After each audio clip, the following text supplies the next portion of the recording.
আসসালামু আলাইকুম। তোমরা সবাই কেমন আছো? আশা করি অনেক ভালো আছো। আমি অনেক ভালো আছি, আলহামদুলিল্লাহ। আজকে আমি বানাবো কাতলা মাছের টাকিয়া কাবাব। তার জন্য আমি আলু আর ডাল সিদ্ধ দিয়ে দিলাম, সাথে একটা কাঁচামরিচও দিয়ে দিয়েছি। এখন আমি 3 টুকরো কাতলা মাছও সিদ্ধ করে নেব। টাকিয়া কাবাব বানানোর জন্য আমি এখন পেঁয়াজ বেরেস্তা করে নেব। পেঁয়াজগুলো যখন বাদামি কালার হয়ে যাবে আমি তখন তুলে নেব। এখন আমি সিদ্ধ করা মাছগুলো কাটা ছাড়িয়ে নেব। আগে থেকে সিদ্ধ করা আলু আর ডাল আমি এখন ভালো করে মিশিয়ে নিলাম। এরপর আমি কাটা ছাড়া মাছগুলো এর মধ্যে ভালো করে হাত দিয়ে মিশিয়ে নেব।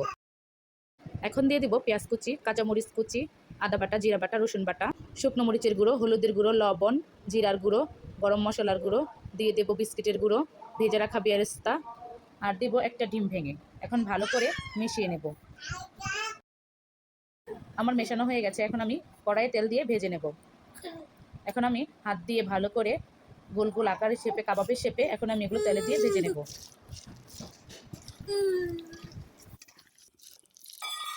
এইভাবে আমি সবগুলো কাবাব ভেজে নেব।